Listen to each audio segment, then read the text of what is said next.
Ready start. दुनिया में पहला बड़ा काम है अपने आप को जानना।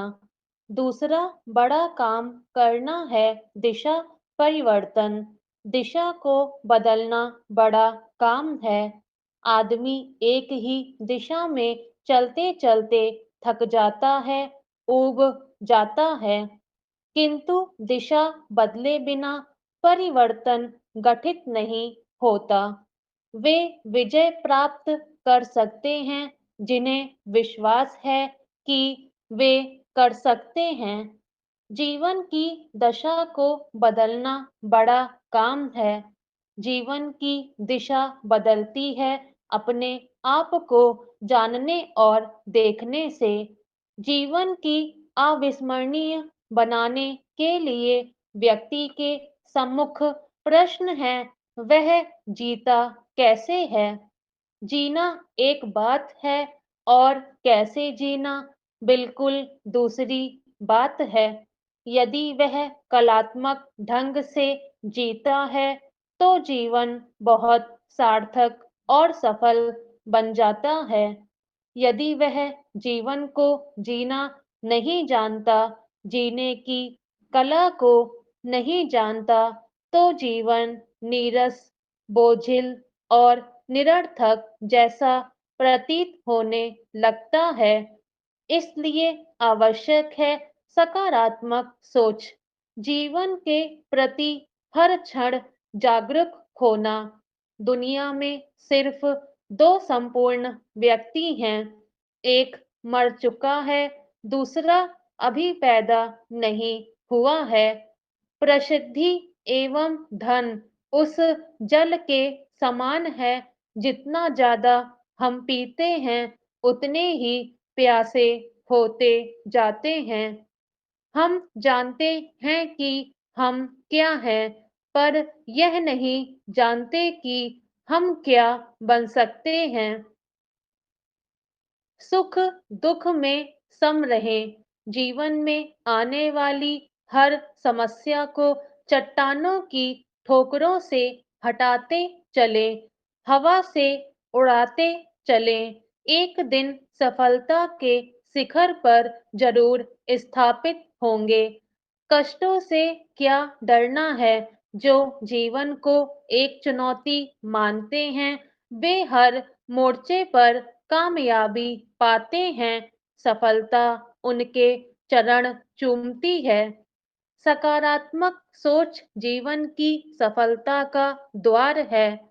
सुविचारों से सुफल उपजते हैं और कुविचारों से कुफल। अच्छा सोचें, अच्छा देखें, अच्छा बोलें, अच्छा सुने और अच्छा करें। सबके प्रति अच्छा भाव रखें, सफलता जरूर मिलेगी। मीठे बोल संक्षिप्त और बोलने में आसान हो सकते हैं, लेकिन उनकी गूंज सचमुच अनंत होती है। हमें परमपिता परमेश्वर पर अटूट विश्वास रखना चाहिए, क्योंकि वही सृष्टि के निर्माता और पालनहार हैं। वही मनुष्य को दुख देते हैं और वही उसके दुखों का अंत भी करते हैं। इसमें दो बातें ध्यान में रखने लायक हैं।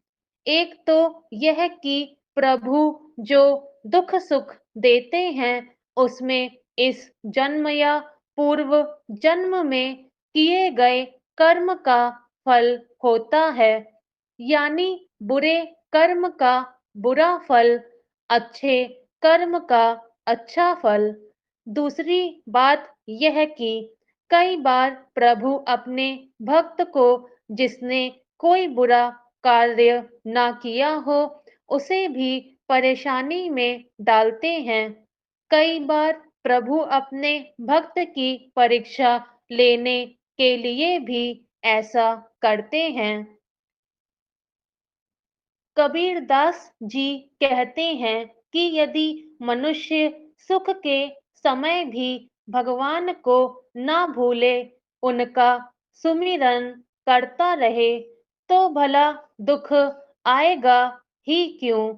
इसे सिर्फ भक्त और भगवान तक ही सीमित ना रखकर सामान्य दिनचर्या में अपनी जिम्मेदारियों से भी जोड़कर देखा जाना चाहिए। यदि हम अपनी किसी जिम्मेदारी के प्रति लापरवाह नहीं होते हैं, तो बाद में पश्चाताप करने की जरूरत नहीं पड़ेगी। सुख और दुख एक ही सिक्के के दो पहलू हैं। जिस प्रकार हम किसी सड़क पर लंबा सफर करते हैं, तो चढ़ाई आने के बाद ढलान आती है, उसी प्रकार जीवन बाद सुख का जीवन में सुख के बाद दुख और दुख के बाद सुख का क्रम चलता रहता है। यदि जीवन में कष्ट नहीं होगा, तो व्यक्ति को आनंद का एहसास ही नहीं होगा। स्टॉप।